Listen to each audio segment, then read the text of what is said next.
देखिए यहाँ पर क्वेश्चन क्या बोल रहा है, एक रिंग है, उस रिंग के पेरिफेरी के ऊपर एक डिस्क है। वो डिस्क एक स्प्रिंग से जुड़ा हुआ है और स्प्रिंग का अदर एंड जो है वो एंड स्प्रिंग रिंग के पेरिफेरी के ऊपर अटैच्ड है। और ये जो डिस्क है, ये डिस्क पेरिफेरी के ऊपर कंप्रेस या स्ट्रेच किया जा सकता है। तो बोल रहा है ये हुक्स लॉ मानता है, और ये डिस्क का जो रेडियस है वो स्मॉल आर है एंड इस रिंग का जो रेडियस है वो कैपिटल आर है, ठीक है ना। और ये ऑसिलेशन का टाइम पीरियड जो दिया हुआ है वो 2π/ओमेगा है, तो ओमेगा का वैल्यू हमको पूछा गया है, ठीक है ना। तो हम मान लेते हैं कि ये जो बॉल है, ये जो डिस्क है, डिस्क यहाँ पर आ गया है।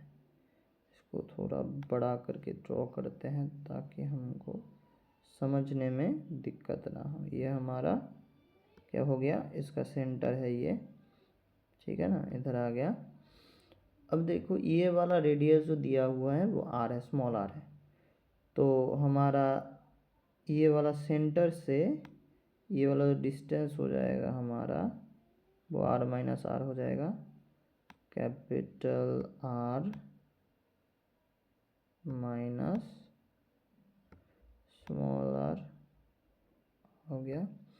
ये एंगल हो गया हमारा थीटा, एंगल हो गया हमारा थीटा,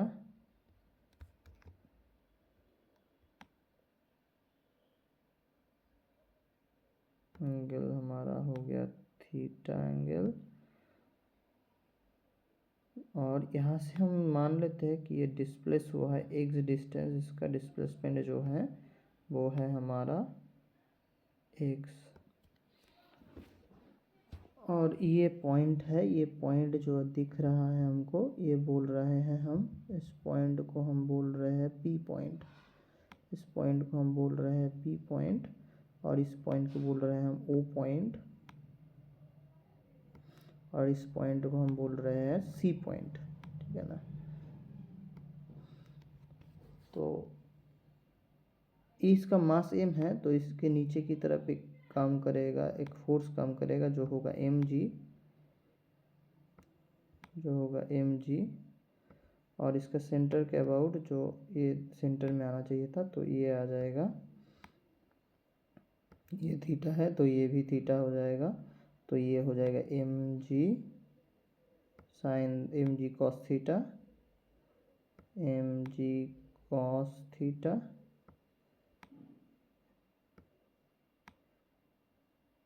और ये हमारा हो जाएगा इस तरफ जो आ रहा है वो दोनों फोर्स है, तो दोनों फोर्स की वजह से दोनों फोर्स आ जाएगा, एक आ जाएगा के एक्स स्प्रिंग फोर्स, हम सिर्फ मैग्नीट्यूड को ले रहे हैं तो इसलिए माइनस को हम निगलेक्ट कर रहे हैं, plus M G sine theta, plus M G sine theta, ठीक है ना, एम जी साइन थीटा। तो डायग्राम ड्रॉ कर लिए हैं, अब हम जाएंगे मेन पोर्शन में। यहाँ पर देखिए, अगर हम ये थीटा एक्स और r-r में संबंध ढूंढना चाहे तो एक्स हमारा निकल के आएगा, एक्स इज इक्वल टू निकल के आएगा हमारा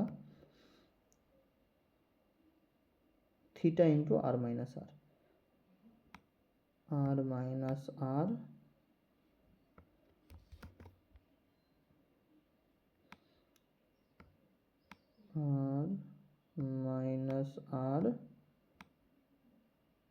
r-r r इंटू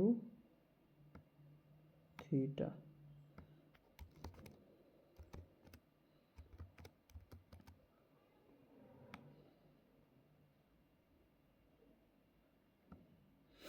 ठीक है ना। तो अब अगर हम टॉर्क निकालना चाहे और इसका एंगुलर एक्सेलरेशन हम पकड़ लेते हैं अल्फा नॉट, इसका एंगुलर एक्सेलरेशन हम पकड़ लेते हैं अल्फा नॉट, एंगुलर एक्सेलरेशन अपन कर लेते हैं अल्फा नॉट। तो अल्फा नॉट टाउ जो निकालना है तो हम जानते हैं tau is equals to I alpha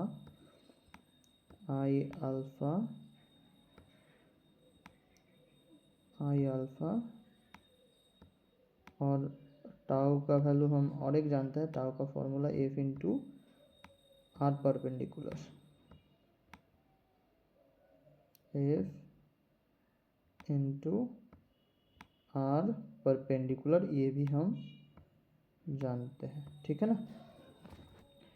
तो हमारा जो टाउ है वो एफ इंटू आर परपेंडिकुलर, तो देखिए अगर हम ओ पॉइंट के अबाउट में टॉर्क निकाले तो टॉर्क 0 हो रहा है, क्योंकि फ्रिक्शन के बारे में हमको कुछ बोला नहीं गया।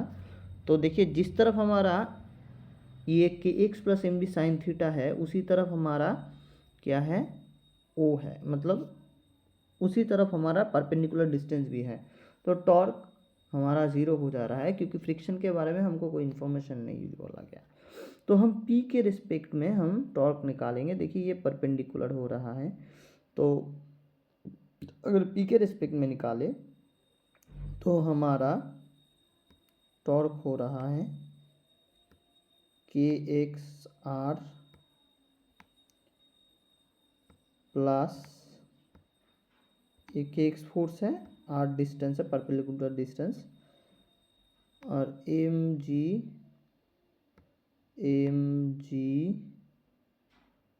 साइन थीटा,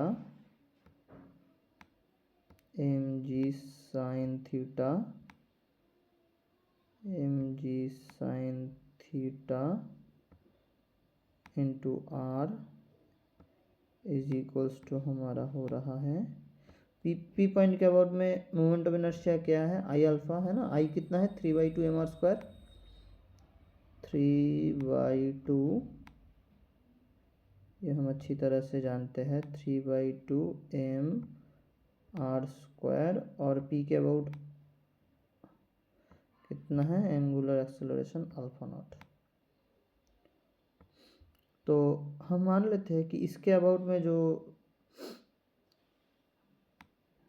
मतलब सी के अबाउट में जो एंगुलर एक्सेलरेशन है वो अल्फा नॉट है, अल्फा सी है। तो इसके अबाउट में हमको सब कुछ कैलकुलेट करना पड़ेगा, क्योंकि ये जब इधर आएगा तो इसके रिस्पेक्ट में हमको देखना है। तो अल्फा नॉट को हमको अल्फा सी से रिप्रेजेंट करना है। अब देखिए टेंजेंशियल एक्सेलरेशन जो होता है वो दोनों ही केस में सेम होता है। तो टेंजेंशियल एक्सेलरेशन का फॉर्मूला क्या होता है, आर इंटू अल्फा नॉट, मतलब alpha into radius, angular acceleration into radius होता है हमारा tangential acceleration.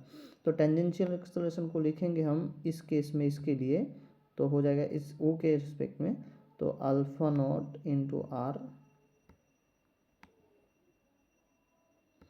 Is equals to, इसके लिए लिखेंगे सी के रिस्पेक्ट में लिखेंगे तो ये आ जाएगा alpha C R minus R, ठीक है ना। ये हमारा आ गया अल्फा नॉट आर के साथ। तो इधर से देखिए एक आर और एक आर कैंसिल आउट हो रहा है। तब देखिए ये अल्फा नॉट आर की जगह यहाँ पर आर एक बच रहा है, तो अल्फा नॉट आर की जगह alpha C R minus R बैठा देते हैं।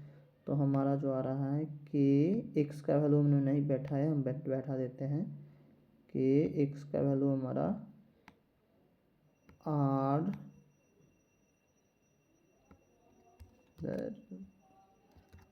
Okay K R minus R into theta plus M G theta, M G small angle है तो साइन थीटा को थीटा के बराबर हम लिख ही सकते हैं, theta is equals to 3/2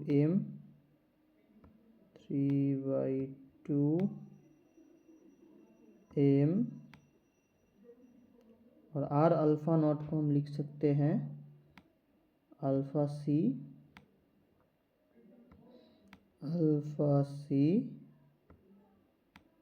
are minus are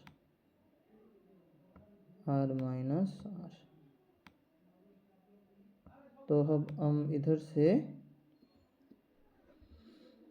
निकाल लेते हैं अल्फा सी, ठीक है ना। तो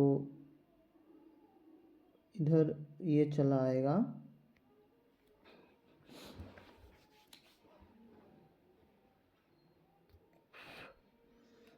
अल्फा सी निकाल लेते हैं। अल्फा सी निकालेंगे तो ये उधर जाके 2/3 हो जाएगा, 2/3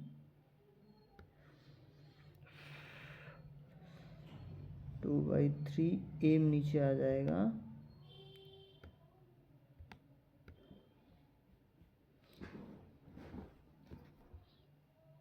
के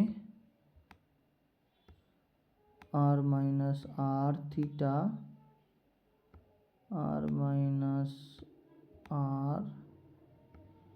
into theta plus,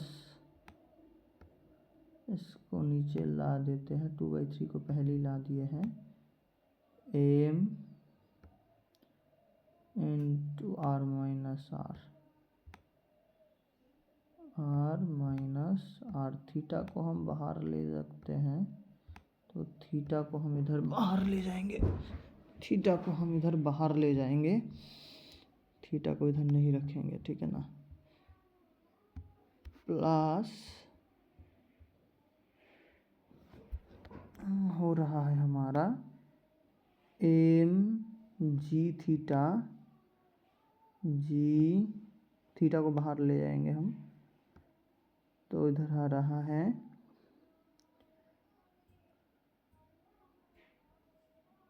M R minus R,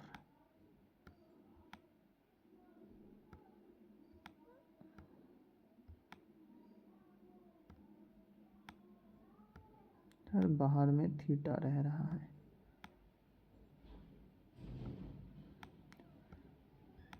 तो ये हो रहा है अल्फा सी के बराबर। तो यहाँ से आर माइनस आर कट रहा है, ठीक है ना, और यहाँ से एम और एम कट रहा है,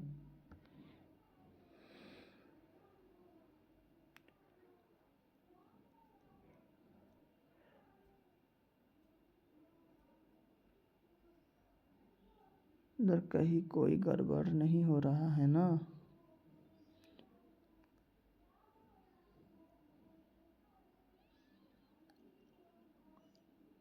देखिए, तो हमारा अल्फा सी आ रहा है,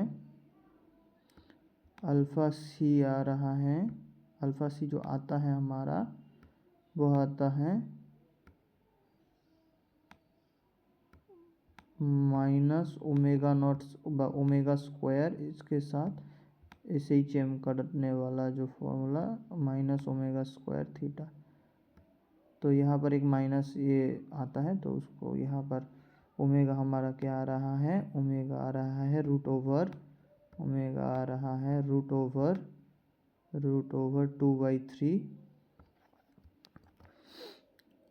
रहा है हमारा root over 2/3 G by R minus R, G by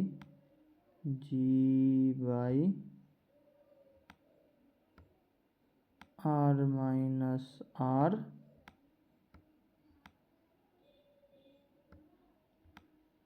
plus K by M, plus K by M.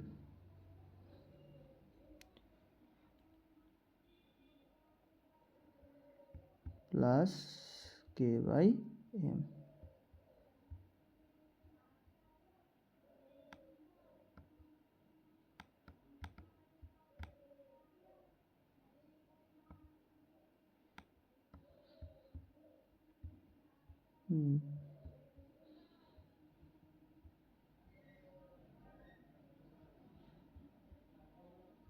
Plus K by